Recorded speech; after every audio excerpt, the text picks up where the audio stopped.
Before we keep going with authentication and make it possible to log in, let's try out our first piece of authorization and start denying access. Head back to security.yaml. The easiest way to deny access is via the access control section. Let's use its regular expression coolness to protect any URLs that start with /new or /create.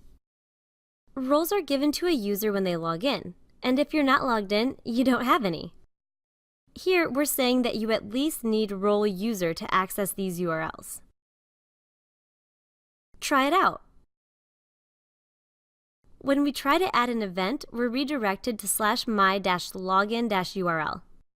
Hey, I know that URL. That's what we put for the login path config key. So here's the magic that just happened behind the scenes. 1. We tried to go to /new. Since our anonymous user doesn't have any roles, the access controls kicked us out. And 2, the firewall saves the day. Instead of giving us an access denied screen, it decides to give us a chance to log in. The form login key tells the firewall that we want to use a good old-fashioned login form, and that the login form should live at /my-login-URL. It's our job to actually create the login page, and since we haven't yet, we see the big ugly 404 error. The access control has a few more tricks to it. Head over to the security chapter of the book and find the section on access control.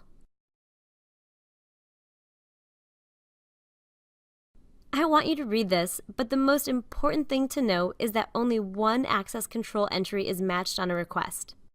Symfony goes down the list, finds the first match, and uses only it to check authorization. I'll show you an example during the last chapter. There's also other goodies, like different access controls based on the user's IP address or depending on which hostname is being accessed. You can even make it so that a user is redirected to HTTPS.